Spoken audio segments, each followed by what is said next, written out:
എന്തായി ആൽബർട്ടിന്റെ നാട്ടിൽ പോയിട്ട്? കഴിഞ്ഞ 6 മാസമായിട്ട് ഈ ആൽബർട്ടിനെ കുറിച്ച് യാതൊരു വിവരവുമില്ല. അയാളുടെ മിസ്സിംഗുമായി ബന്ധപ്പെട്ട് ലോക്കൽ സ്റ്റേഷനിൽ ഒരു കംപ്ലൈന്റ് കിട്ടിയിട്ടുണ്ട്. ഫുൾ ഡീറ്റെയിൽസ് ഇതിലുണ്ട്. എന്നിട്ട് അന്വേഷണമൊന്നും ഉണ്ടായില്ലേ? അയാൾക്ക് ബന്ധുവെന്ന് പറയാൻ ഒരു അമ്മാവ് മാത്രമേ ഉള്ളൂ. അതുകൊണ്ടായിരിക്കും ഫർദറായിട്ട് ഒന്നും ഫോളോ അപ്പ് ചെയ്തിട്ടില്ല. എവിടെയെങ്കിലും നാട് വിട്ട് പോയിരിക്കുമെന്നാണ് അവിടുത്തെ സംസാരം. Now it is clear. Sir, ഇത് സേതുമാധവൻ ആൽബർട്ടിന്റെ ഐഡന്റിറ്റിയിലാണ് ഇയാൾ ഇപ്പൊ ജീവിക്കുന്നത്. ഇയാളെങ്കിൽ പൊക്കിയാലോ സാർ? വരട്ടെ. നമുക്കാദ്യം ഈ സാറിനെ ഒന്ന് കാണണം. താൻ വന്നിട്ട് കുറെ നേരമായോ? ഇല്ല സാർ. സോറി, ഞാൻ അല്പം ബിസി ആയിരുന്നു. തന്നെ വിളിപ്പിച്ചത് എടോ എന്റെ അംബാസഡർക്കാരന് അല്ലറ ചില്ലറ പണിയുണ്ട്. താനൊന്ന് കൊണ്ടുപോയി നീറ്റായി കൊണ്ടുവരണം. ചെയ്യാം സാർ. ഇരിക്കേ. വേണ്ട സാർ. ഇരിക്കടോ. പെട്രോൾ എഞ്ചിൻ മാറ്റി ഡീസൽ കയറ്റിയാലോ എന്നൊരു ആലോചന. താൻ എന്ത് പറയുന്നു? നല്ലതാണ് സാർ. പിന്നെ തന്റെ കൂടെ ഉണ്ടായിരുന്ന ഒരു സേതുമാധവനുണ്ടല്ലോ, അയാളിപ്പോ എവിടെയാ? അറിയില്ല സാർ. എന്നാ താൻ പോ. അതെ, ആ സൂര്യഗിരിയിലെ ഗോൾഡൻ വാലി എസ്റ്റേറ്റിൽ ജോലി ചെയ്യുന്ന ഒരു ആൽബർട്ടിനെ തലയ്ക്ക് അറിയാവോ?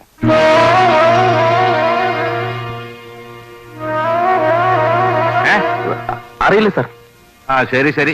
പിന്നെ ഈ ഡീസൽ എഞ്ചിൻ കയറ്റാന്ന് വെച്ചാൽ മെറ്റഡോറോ ജെയോ ഏതാ നല്ലത്? എല്ലാം നല്ലതാണ്. ആദ്യം അല്ലറ ചില്ലറ പണിയൊക്കെ തീരട്ടെ. ശരി സാർ.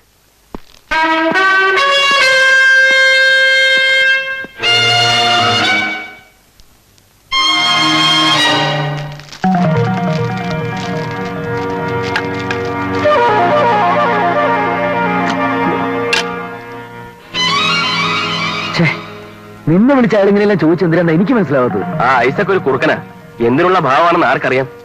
എടാ, അന്ന് ഞാൻ നിന്റെ അടുത്ത് പറഞ്ഞില്ലേ ഒരുത്തിനെ കാശ് തട്ടിപ്പറിക്കാൻ ശ്രമിച്ചെന്ന്? അവൻ ഇവിടെ കണ്ടു വെച്ചൊരു ആക്സിഡന്റിൽ ചത്തു. അന്ന് ഈ ഐസക്കാണ് അവനെ അറിയോന്ന് ചോദിച്ച് എന്റെ അടുത്ത് വന്നത്. അന്നേ അയാൾക്ക് എന്നിൽ എന്തോ സംശയമുള്ളതുപോലെ. പുലിവാലായ കോള. സ്വസ്ഥത നശിച്ചല്ലോ ഭഗവാനെ. നീ ഞാൻ പറയുന്ന ഒന്ന് കേൾക്ക്. കുറച്ചു ദിവസത്തേക്ക് ലീവ് എഴുതി കൊടു. നാളെ നമുക്ക് ഒരുമിച്ച് നാട്ടിലേക്ക് പോവാം. ഇവിടെ നിന്നൊന്ന് മാറി തിരിച്ചെത്തുമ്പോഴത്തേക്ക് എല്ലാം ശരിയാവും.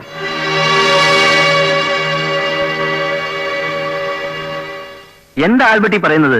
ഇപ്പോ ലീവ് എടുത്താൽ എങ്ങനെയാ? ഒന്നാമത് നിങ്ങളുടെ പ്രൊബേഷൻ തന്നെ കഴിഞ്ഞിട്ടില്ല. സാർ, അത് കുറച്ച് പ്രശ്നങ്ങളുള്ളതുകൊണ്ടാ. കഴിയുന്നതേ ഞാൻ തിരിച്ചെത്താം. ഒരാഴ്ചയിൽ കൂടുതൽ എന്തായാലും പറ്റില്ല. ഒന്നാമത് മാനേജറിന് leave. Hello, Krishnan Unni here. ആരെ? Albert, just 1 second. ഹലോ ആൽബർട്ടേ, ഇത് ഞാനാ, സാക്ഷാൽ ആൽബർട്ട്. ഹലോ, ആരാ? എന്റെ സർട്ടിഫിക്കറ്റുകൾ കൊണ്ട് ജോലിയൊക്കെ സമ്പാദിച്ച് വിലസി എങ്ങനെ കഴിയുകയാണല്ലേ സുഹൃത്തെ? ഈ സർട്ടിഫിക്കറ്റുകൾക്ക് വേണ്ടി സ്കൂളിലും കോളേജിലുമായി 10-15 വർഷം ഞാൻ പെട്ട പാട് താൻ കേൾക്കുന്നുണ്ടല്ലോ. പേടിക്കണ്ട, പോലീസിലൊക്കെ അറിയിച്ച് തന്നെ അകത്താക്കണമെന്നൊന്നും എനിക്കില്ല. എന്റെ പ്രസന്റ് പ്രശ്നം പണമാണ്. താനൊരു കാര്യം ചെയ്, ഇന്ന് രാത്രി 12 മണിയാകുമ്പോ നമ്മുടെ സിറ്റിയിലെ പുതിയ സ്റ്റേഡിയത്തിന്റെ ബേസ്മെന്റിൽ ഒരു 25,000 രൂപയായിട്ട് വാ. ഞാൻ കാത്തിരിക്കും. പിന്നെ വന്നില്ലെങ്കിൽ എന്റെ സ്വഭാവം മാറും. ഞാൻ നേരെ പോകുന്നത് പോലീസ് സ്റ്റേഷനിലോട്ടായിരിക്കും. മനസ്സിലായല്ലോ? മനസ്സിലായി. വെക്കട്ടെ.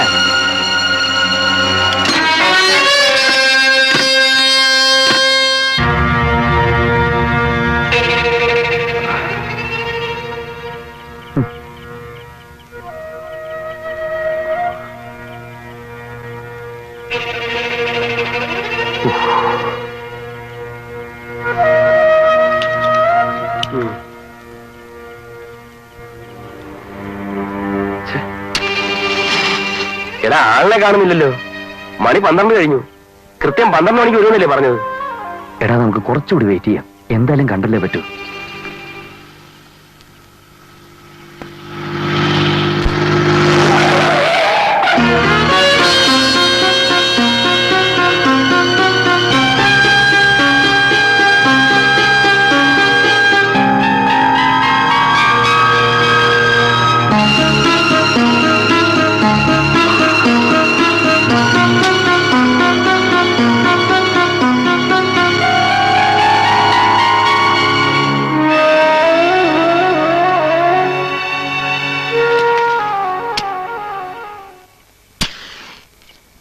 ഇത് വലിയ ശല്യമായല്ലോ. നീ എന്തൊക്കെ പറഞ്ഞാലും ശരി, ഇനി എനിക്ക് കാത്തു നിൽക്കാൻ വയ്യ. എടാ റോയി, നീ എന്റെ അവസ്ഥ മനസ്സിലാക്കാത്തെന്താ? നാളെ അവൻ പോലീസിൽ എങ്ങനെ കംപ്ലൈന്റ് ചെയ്താൽ എന്റെ ലൈഫ് പോവും. ആരെങ്കിലും പറഞ്ഞാ വേലിരിക്കുന്ന പാമ്പിനെ എടുത്ത് എന്നെ കൊണ്ടൊന്നും പറയിപ്പിക്കരുത്. ഓ എന്റെ ഈശ്വര, ഏത് നേരത്താണാവോ ചാക്കുണ്ണേറ്റിനെ ഇന്ന് സർട്ടിഫിക്കറ്റ് മേടിക്കാൻ തോന്നിയത്? എടാ സേതു, എന്ത് മണ്ടത്തരമാണ് നമ്മൾ ഈ കാണിച്ചത്? നിന്റെ കയ്യിൽ ആ സർട്ടിഫിക്കറ്റ് ഉള്ള കാര്യവും നീ ഗോൾഡൻ വാലിയിൽ ജോലി ചെയ്യുന്ന കാര്യവും ആകെ കൂടി അറിയാവുന്ന ചാക്കുണ്ണേട്ടനല്ലേ? ഈ ആൽബർട്ടിന് നിന്റെ ഡീറ്റെയിൽസ് അറിയണമെങ്കിൽ അത് ചാക്കുണ്ണേട്ടൻ വഴിയല്ലേ പറ്റൂ. അങ്ങനെ കണ്ടാ നമുക്ക് കംപ്ലീറ്റ് കാര്യങ്ങൾ അറിയാമല്ലോ. നീ വാ, നമ്മൾ രാവിലെ ലോഡ്ജിൽ പോകുന്നു, ചാക്കുണ്ണേട്ടനെ കാണുന്നു, വിവരങ്ങൾ അറിയുന്നു. കേറ്. വെറുതെ രാത്രി മുഴുവൻ മഞ്ഞുകൊണ്ട് ഉറക്കം ഉളച്ചത് മിച്ചം.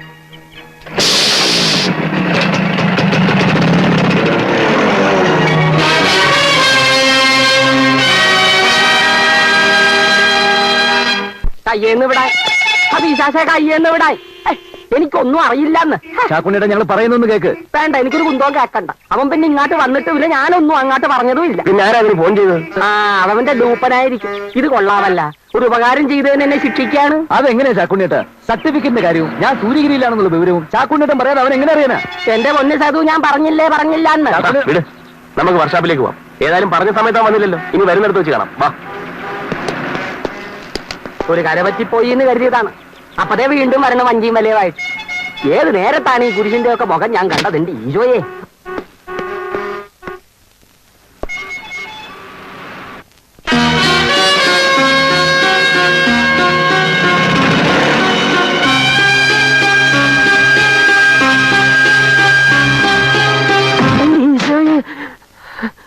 മൂന്ന് പേരും കൂടി ഒരു പാവം പെണ്ണിനെ ചുട്ടുകൊന്നു അല്ലടാ? ചുടണതാ സാർ. എന്ത് ചുടണ കാര്യമാണ് ഈ പറയണത്? പുഴുങ്ങാണെങ്കിൽ പിന്നെ വല്ല തുണിയുടെ കാര്യമാണെന്നെങ്കിലും വെക്കാം. മിണ്ടരുത്. അവന്മാര് രണ്ടുപേരും കൂടെ പിടിച്ചു കെട്ടിയിട്ടു. എന്നിട്ട് താൻ പെട്രോൾ ഒഴിച്ച് കത്തിച്ചു. അങ്ങനെയാണ് ഉണ്ടായത്. സാർ എന്താണ് മനുഷ്യനെ വിഷമിപ്പിക്കണത്? നമ്മൾ ഈ മുൻവൈരാഗ്യം വല്ലതും കൊണ്ടാ? ഞാനൊരു പ്രാണിനെയും കൂടെ കൊല്ലാത്തവരാണ്. ഒരു പാവപ്പെട്ട സേതുവും റോയും തന്നെ കാണുമെന്ന് എന്തിനായിരുന്നു? രക്ഷപ്പെടാനുള്ള പ്ലാൻ തയ്യാറാക്കാനായിരുന്നു അല്ലേ? അയ്യോ, അവര് ഞാൻ കൊടുത്തൊരു സർട്ടിഫിക്കറ്റിന്റെ കാര്യം പറയാൻ വന്നാണ്. താനാരോടോ? യൂണിവേഴ്സിറ്റിയോ സർട്ടിഫിക്കറ്റ് കൊടുക്കാൻ? അല്ല. നില്ല്. ഏത് സർട്ടിഫിക്കറ്റിന്റെ കാര്യം താൻ പറഞ്ഞത്? പറയാം.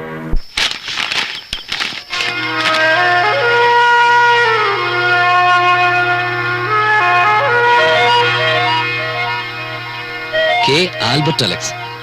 ഇത് ഡിഗ്രി സർട്ടിഫിക്കറ്റ് ആണല്ലോ. ആരായാള്? 3-4 മാസമായിട്ട് ഇതിവിടെ ഉണ്ട്. മുറിയെടുത്ത ഒരുത്തം മറന്നു വെച്ചതാണ്. ഇതുവരെ കാത്തു, ആ വകന്ത വന്നില്ല. നിനക്ക് ഇതുകൊണ്ടൊരു ജോലി കിട്ടുന്നെങ്കിൽ പോയി രക്ഷപ്പെടാൻ നോക്കടാ. വല്ലവരുടെയും സർട്ടിഫിക്കറ്റ് കൊണ്ട് ജോലി മേടിച്ചാലേ അകത്താവും. ക്രിമിനൽ കുറ്റവാ. അതിപ്പോ ആരാണ് അറിയാൻ പോണത്? അല്ല, അവ തിരിച്ചു വന്നാലോ? 4 മാസമായിട്ട് വരാത്തവനാണ് ഇനിയിപ്പോ തിരിച്ചു വരണേ.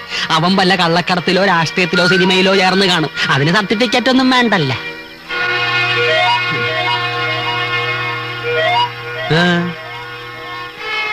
വേണ്ട ചാക്കുണ്ണേട്ട, ഇതൊന്നും ശരിയാവില്ല. നിനക്ക് പേടിയാണെങ്കിൽ നീ ഇവിടെ നിക്കണ്ട, ദൂരോട്ടെങ്ങാനും പൊക്കോ. നീ ഒരു കാര്യം ചെയ്യും. സൂര്യഗിരിയിലെ ഗോൾഡൻ വാലി എസ്റ്റേറ്റിൽ എന്റെ ഒരു സ്വന്തക്കാരൻ ചെറുക്കനുണ്ട്, ജോസൂട്ടി. ആ മരപ്പോർക്ക് അവിടുത്തെ സൂപ്രണ്ടാണ്. ഞാനൊരു എഴുത്ത് തരാം, നീ പോയിന്ന് ശ്രമിച്ചു നോക്ക്. ഈശോ നിന്നോടൊപ്പം ഉണ്ടാ. ചാക്കുണ്ണേട്ട, അത് എന്റെ അപ്പോ ഞാൻ പറഞ്ഞെന്ന് കരുതി നീ ചെയ്യണ്ട. ശരിക്ക് കിടന്ന് ആലോചിച്ചിട്ടൊക്കെ ചെയ്താൽ മതി. ഗുണമായാലും ദോഷമായാലും നിനക്ക് തന്നെയാണ്. ഞാൻ പോണേണ്.